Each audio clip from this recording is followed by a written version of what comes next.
What if I told you the most famous brand in the world, the one you see in every store, every stadium, every corner of the planet, almost never existed? You won't believe this, but the story of Coca-Cola and Pepsi isn't just about soda. It's about failure, bankruptcy, rebellion, billion-dollar battles. And a shocking truth no one tells you about success. Most people think you need perfect timing, money, and investors to build an empire. But what really happened between these two giants proves the opposite. Their stories began in small pharmacies, with no grand plan, no corporate strategy, just mistakes, grit, and a fight for survival. This isn't just about drinks. The truth revealed is that Coca-Cola and Pepsi weren't selling soda at all. They were selling culture, identity, and power. And the hidden lesson inside this rivalry might just change how you think about business forever. So buckle up. Because what started as two desperate pharmacists mixing sugar and bubbles turned into a global war worth billions. And here's the shocking part, it almost didn't work, but the twists along the way shaped the way we see brands, success, and even ourselves. The humble beginnings. Picture this. Atlanta, 1886. A pharmacist named John Pemberton was not chasing fame, fortune, or a billion-dollar dream. He was desperate, broke, and looking for relief from his own pain. Out of this struggle, he mixed up a strange formula in a small, modest pharmacy. You won't believe this. The very drink we now treat as a cultural icon started as a failed attempt at medicine. It almost didn't work, and at the time, nobody thought twice about it. Just a sweet, fizzy concoction sitting on the counter, with no clue of the empire hiding inside that glass. Meanwhile, in North Carolina, just 7 years later in 1893, another pharmacist named Caleb Bradham was stirring up his own mixture. He wanted something refreshing, energizing, and easy to sell in his drugstore. He called it Brad's Drink, but eventually renamed it Pepsi-Cola. The truth revealed? It wasn't glamorous, it wasn't a master plan, it was just a guy trying to make ends meet. No one saw it coming, but two men in two small towns had accidentally planted the seeds of one of the greatest rivalries in business history. Think about it, both Coca-Cola and Pepsi didn't start in corporate boardrooms or billion-dollar labs. They began humbly in the back of small-town pharmacies. No investors, no flashy marketing, no perfect strategy, just trial, error, and a little bit of hope. This hidden lesson is powerful. The world's most iconic brands often rise from the most ordinary places. And here's the shocking story. If either man had given up, the drinks you casually sip today might never have existed at all. But here's where it gets interesting. Coca-Cola, despite its shaky beginnings, found a strange kind of traction. Customers started asking for it again and again. Pepsi, on the other hand, struggled to even survive. It could have ended here, before the world even had a cola wars to talk about. Imagine how close we came to living in a world where Pepsi disappeared forever. You won't believe how fragile this story really was in the early days. And that's the part no one tells you. Success rarely looks like success at first. Both Coca-Cola and Pepsi were just local experiments, not billion-dollar ideas. But what really happened next would separate them forever. Coca-Cola would discover a secret behind growth that Pepsi didn't yet have, a move so bold, so ahead of its time, that it changed everything. It wasn't just about taste. It was about creating a dream inside a bottle. Most people think legends are born overnight, but that's a myth. Legends are built step by step, through messy beginnings that almost collapse before they even start. What no one saw coming was that these two small pharmacy drinks were about to ignite a cultural battle bigger than anyone could imagine. But just as Coca-Cola started to rise, Pepsi faced challenges that nearly buried it forever. And that's where the story takes its first shocking twist. The first rise of Coca-Cola. By the early 1900s, Coca-Cola was no longer just a curious pharmacy drink. It was quickly becoming a cultural phenomenon. You won't believe this. While other sodas stayed local, Coca-Cola launched an advertising revolution. Their posters, jingles, and slogans weren't just about the drink. They were about happiness, energy, and belonging. The truth revealed is that Coca-Cola didn't just sell soda, they sold a feeling, and that feeling began to spread like wildfire across America. Imagine walking down a street in 1910, billboards screaming, "Drink Coca-Cola," painted on the sides of buildings. Delivery trucks covered in the red script logo. It wasn't just a product anymore, it was an identity. No one saw it coming. But Coca-Cola had cracked the code of emotional marketing decades before modern companies even knew what branding was. This wasn't about quenching thirst, this was about becoming part of people's lives. And here's the shocking story. Coca-Cola's biggest strength wasn't just advertising. It was distribution. They built a network so vast that, no matter where you went, a bottle of Coke was waiting. Trains carried it across states, bottling plants popped up in cities, and suddenly Coke wasn't just an Atlanta drink. It was America's drink. This changed everything for Coca-Cola, and Pepsi couldn't keep up. The secret behind it was consistency. Whether you were in New York or Texas, the bottle looked the same, the taste was identical, the logo unchanged. Coca-Cola became predictable and, in a strange way, comforting. That's the hidden lesson here. People don't just buy products, they buy trust. And Coca-Cola was building a trust so powerful it felt unbreakable. But trust, as we'll soon see, can also be broken in shocking ways. By the 1920s, Coca-Cola wasn't just selling drinks, they were selling America's dream. Soldiers carried it abroad in wars, families kept it on dinner tables, and it even became a symbol of joy during Christmas thanks to their Santa Claus ads. You won't believe this, but even the image of Santa we know today was shaped by Coca-Cola's campaigns. Talk about rewriting culture. But while Coca-Cola was building an empire, Pepsi was quietly falling apart. And here's where the cliffhanger comes in. Just as Coca-Cola seemed unstoppable, Pepsi's story took a darker turn: bankruptcy, struggles, a fight just to stay alive. It almost didn't work, and the contrast between Coca-Cola's triumph and Pepsi's collapse set the stage for one of the most shocking stories in business history. Because what really happened next was a lesson that no one tells you, and it nearly erased Pepsi from existence. Pepsi's struggles and bankruptcy's early years were anything but glamorous. While Coca-Cola was flooding America with ads and bottles, Pepsi was fighting just to survive. You won't believe this, the brand went bankrupt not once, but 3 times. Imagine building a dream, watching it collapse, and then daring to rebuild again. That's exactly what Pepsi's founders did. It almost didn't work. But their refusal to quit became the hidden lesson that still inspires entrepreneurs today. The truth revealed is that Pepsi didn't try to outshine Coca-Cola in glamour or advertising. They couldn't. Instead, they leaned into price. During the Great Depression, when families were counting every penny, Pepsi doubled the size of their bottles while keeping the price low. It was a shocking story. Suddenly, struggling Americans could afford more soda for less. No one saw it coming, but this single decision kept Pepsi alive when it could have ended here. Think about the impact of that move. It wasn't just smart business, it was empathy disguised as strategy. People didn't want luxury, they wanted value, and Pepsi gave it to them. That hidden lesson still applies today. If you can align your product with people's real struggles, you don't just sell, you connect. It's the same reason discount airlines thrive, or why budget smartphones dominate certain markets. When money is tight, value always wins. But even with that clever move, Pepsi's survival wasn't guaranteed. Coca-Cola was a giant, and giants rarely leave room for rivals. For Pepsi, every step forward felt like 2 steps back. It almost didn't work, and the company's identity was fragile at best. What really happened in those years was less about profits and more about proving they deserved to exist.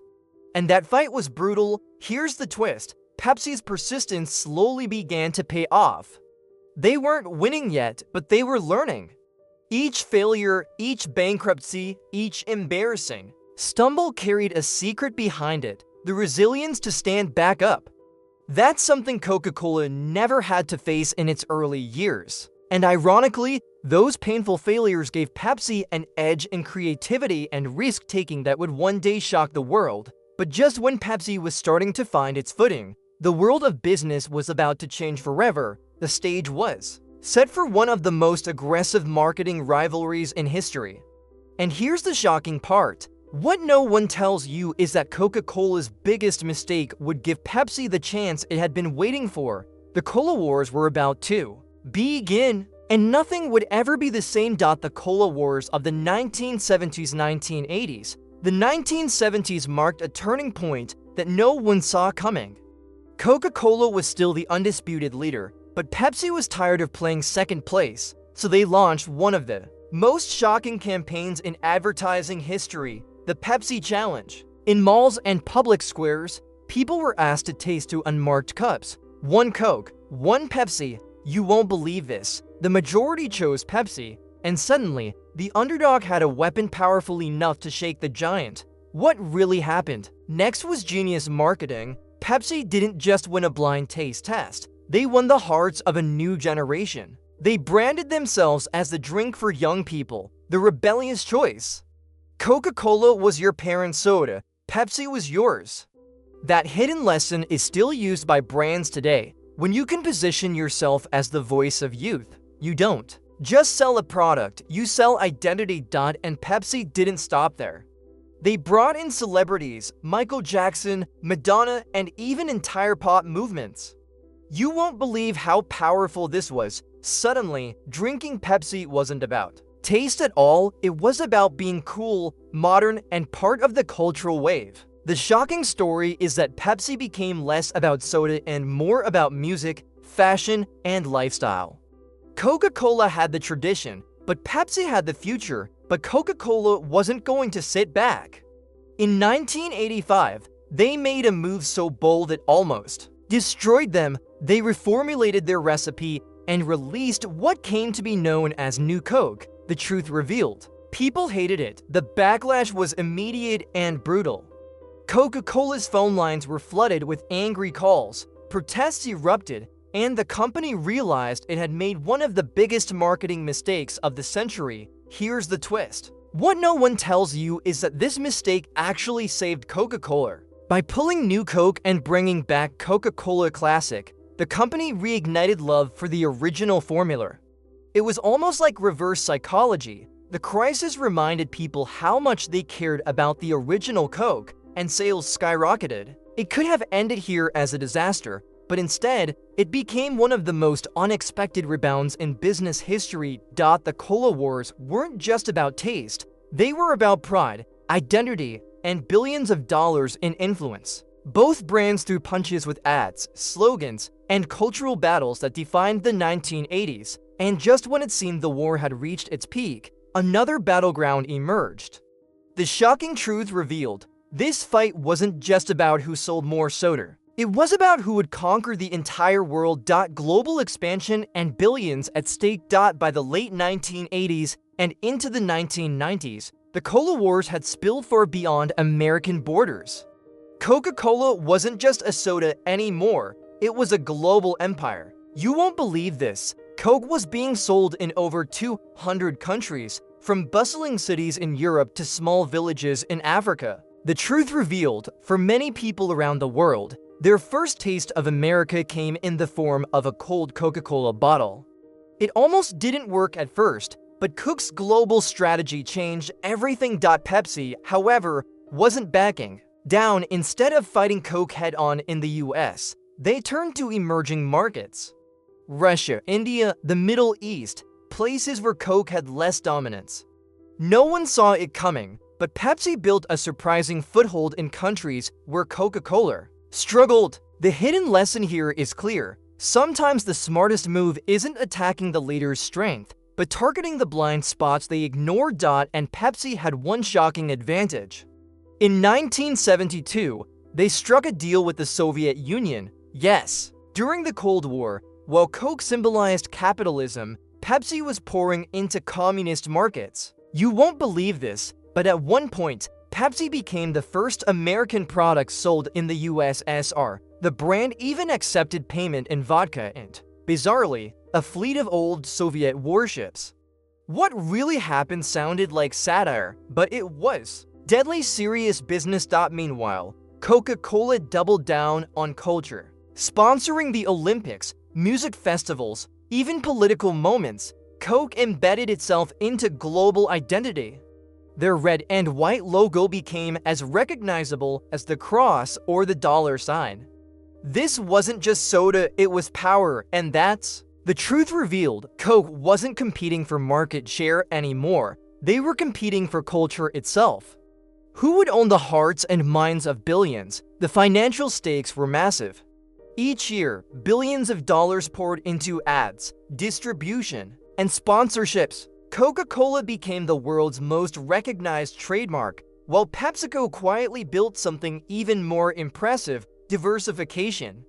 By owning snack giants like Frito-Lay and Gatorade, PepsiCo created an empire that extended far beyond drinks. And here's the shocking part: PepsiCo's total revenue in food and beverages soon surpassed Coca-Cola's drink-only empire. But just when both companies seemed untouchable, the tide began to turn. Health concerns about sugar, obesity, and processed foods started dominating headlines. You won't believe this. The same sweetness that built their fortunes was now threatening their survival. It could have ended here, with both giants collapsing under the weight of criticism, but instead, the Cola Wars entered a new, unexpected battlefield: the fight for health and diversification. Modern battles, health and diversification. By the 2000s, the Cola Wars had shifted into a completely different arena. You won't believe this. The biggest threat wasn't each other anymore, but public opinion. Health experts, governments, and parents began pointing fingers at sugary drinks as culprits behind obesity and diabetes. The truth revealed is that the same sweetness that built Coca-Cola and Pepsi into billion-dollar empires had become their greatest liability. And suddenly, the battle wasn't just about taste. It was about survival. Coca-Cola responded by stretching beyond soda. They invested in bottled water like Dasani, bought Costa Coffee in Europe, and even secured a stake in Monster Energy. No one saw it coming. The company that defined sugary cola was now chasing health-conscious markets.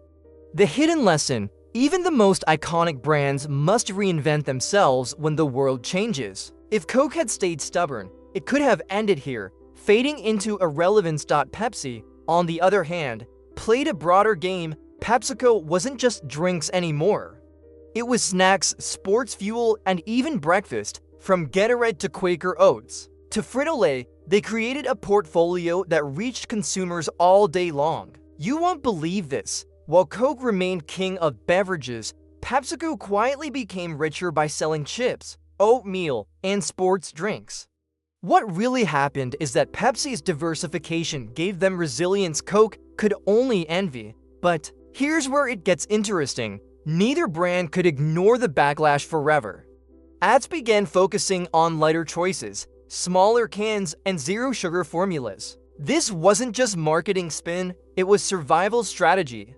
And yet, the shocking story is that despite all the criticism, billions of cans of soda still sell every year. The Cola Wars proved one thing: even when people complain, nostalgia and habit are powerful forces. The truth revealed is that Coca-Cola and Pepsi weren't just fighting for sales anymore, they were fighting to redefine their identities. Were they guilty pleasures? Health-conscious brands? Cultural icons? The answer was messy, and it depended on who you asked. But here's the hidden lesson for anyone building a business: when criticism comes, the survivors are those who adapt, not those who resist. And just when it seemed the rivalry had softened, a new chapter began. Social media, shifting generations, and a fast-changing world created a fresh battleground. The shocking twist: the Cola Wars were no longer just about soda cans or billboards. What no one tells you is that their true legacy would stretch far beyond drinks, into culture, finance, and even the way we think about billion-dollar empires. The legacy and billion-dollar impact. Today, Coca-Cola stands as the most recognized brand on the planet. You won't believe this, in some remote parts of the world, people recognize the Coke logo before they recognize the cross. The truth revealed? What started as a desperate pharmacist's concoction is now valued in the tens of billions. Coca-Cola isn't just a drink, it's a symbol of joy, nostalgia, and even American identity. It almost didn't work, yet now it's woven into the fabric of global culture. Pepsi, though, carved a legacy just as powerful in a different way. While Coca-Cola won the image battle, PepsiCo built an empire of food and beverages that touches nearly every household. From Lay's to Doritos, Tropicana to Gatorade, the reach is staggering. No one saw it coming, but PepsiCo's total business actually makes more money than Coca-Cola today. That hidden lesson? Sometimes losing the spotlight means winning the bigger game. And here's the shocking story. The Cola Wars weren't really about soda at all. They were about influence, identity, and the power of branding. What really happened is that these two companies shaped entire generations, teaching us what marketing could do. They showed that if you control culture, you control business. And in that sense, both Coke and Pepsi walked away as winners. Think about your own life for a second. Chances are you sipped both brands at different points, maybe Coke at family, holidays, Pepsi at a concert or sports event. That's the secret behind their success. They didn't just sell drinks, they sold moments, and those moments became memories. The hidden lesson here is simple. Great businesses don't just sell products, they embed themselves in the stories of people's lives. Yet, the rivalry never really died. Even today, social media debates rage on about which is better. New generations discover the logos, the taste tests, the nostalgia. It almost didn't work in the beginning, but now the Cola Wars have become part of business history itself, a case study for every entrepreneur, marketer, and dreamer. You won't believe how many billion-dollar playbooks trace back to lessons learned from Coke and Pepsi. So, who really won the Cola Wars? That's the cliffhanger no one can fully answer. Coca-Cola may own the title of world's most iconic brand, but PepsiCo quietly built an empire even larger in total revenue. The shocking truth might surprise you. Maybe the war was never about beating each other at all, but about showing the world how competition drives greatness. And that's a legacy still shaping business today. So after everything, bankruptcies, billion-dollar ads, global takeovers, and even shocking mistakes, what's the real lesson behind Coca-Cola and Pepsi? The truth revealed is that these weren't just two drinks fighting for shelf space. They were two visions of culture, of identity, of how far a simple idea can go when you refuse to quit. And here's the part no one tells you. Both companies almost failed, both could have disappeared forever. But they didn't. They adapted, reinvented themselves, and turned setbacks into leverage. The hidden lesson: if billion-dollar empires are built on mistakes, then maybe your failures aren't the end, maybe they're the beginning. Now let me ask you, what's your Coca-Cola moment? What dream are you holding back because you think you don't have enough money, the right timing, or the perfect plan? Remember this shocking story? It almost didn't work for them either. But they kept pushing, so why not you? This is your reminder that success isn't about being flawless, it's about refusing to stop. Learn from this mistake, thinking you need everything lined up before you start. You don't. All you need is persistence, creativity, and the courage to take the first step. So, which side do you think really won the Cola Wars? Drop your answer in the comments. Let's see who sides with Coca-Cola and who's all about Pepsi. And more importantly, tell me, what's the empire you're going to build? If you love this story and want more untold lessons from billion-dollar legends, make sure to hit that subscribe button, turn on notifications, and join us every week. Because the next shocking story we reveal might just be the one that changes everything for you.